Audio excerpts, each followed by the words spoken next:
Hey, what's going on, guys? Chris Chavez here with Phandroid.com. Taking a look at the Nexus 6P and 5X. In this video here, I wanted to give you guys a quick unboxing and a brief hardware tour, and maybe cover or give you guys my initial impressions having used the devices over the weekend.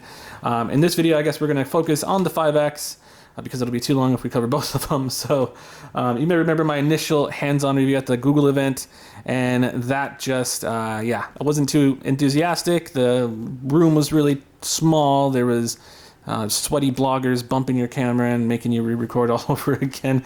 A little bit frustrating, so I guess this will be my chance to redeem myself. So let's go ahead and take a look at the 5X. This is what you're gonna get in the box.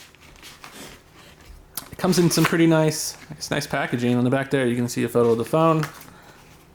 And let's just take it out.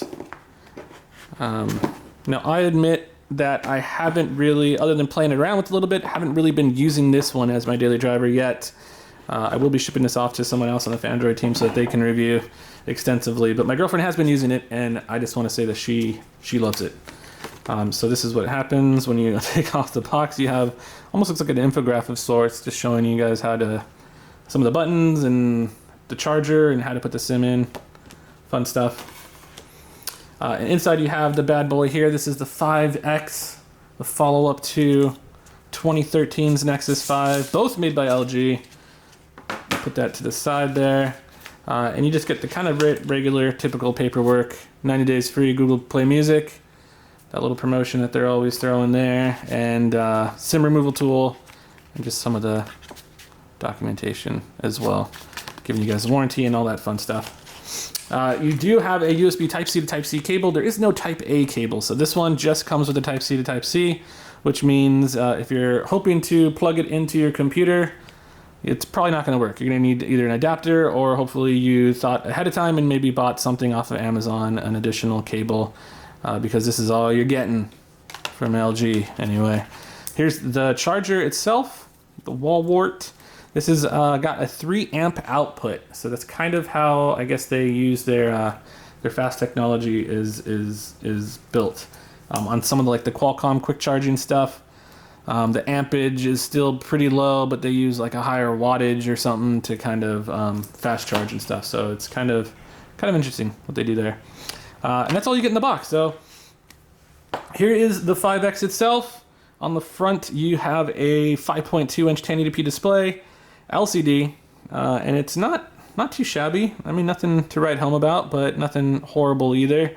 It's covered by Gorilla Glass 3. You do have an RGB notification light there at the top. It's only got, I mean, despite having, I guess, looking like it's got stereo front-facing speakers, it's technically only one single front-facing speaker, and it's right here at the bottom. At the top, you have your earpiece. So I guess a little deceptive there.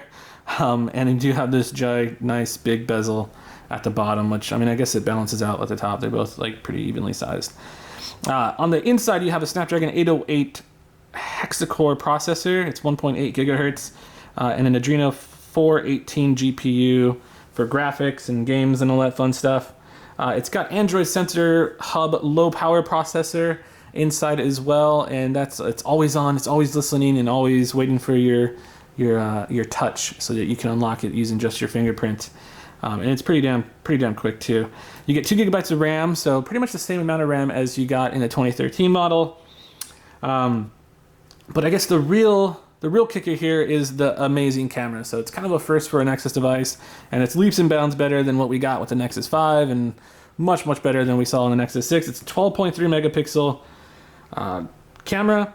It's got 55 micron sized pixels. So bigger pixels mean it can let in more light, which means for better low light shooting.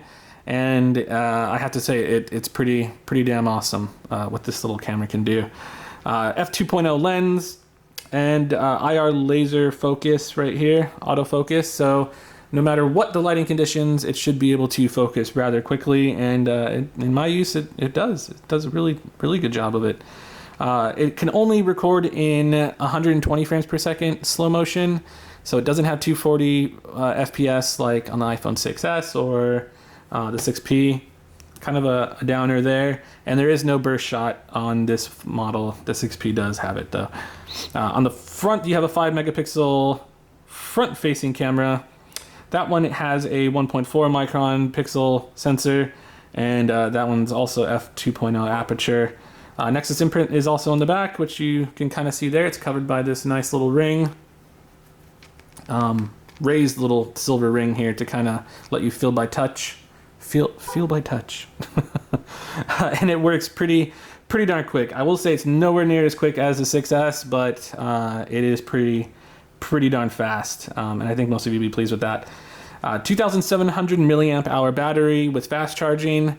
Google says you'll get 4 hours of usage from a 10-minute charge, and it's not as good as the, I guess it's, 7 hours of 10 minutes to charge on the 6P, but still pretty impressive. The internal storage is where things get a little bit skimpy. It's got 16 gigabytes of internal storage, or 32 gigabyte model is also available. Pricing starts at $380 and it moves up $50 to the 32 gigabyte model. So this is pretty much the 5X in a nutshell. I wouldn't say a huge upgrade from the 2013 model, but there is enough new stuff here that I guess if you're still hanging on to that 5, it kind of warrants an upgrade. And if you're not looking to maybe jump up to something as large as a 6P, or maybe pay as much for the 6P, this will probably be your guy here. Just, I guess, stay tuned to Phandroid.com as we cover the device. Review will be coming in the coming days. The review will be posted. Just want to make sure we play enough with this device to give you guys something a little bit more than just a 48-hour review. So that's it with Phandroid.com. I'm Chris Chavez. Thanks for watching, and we'll see you next time.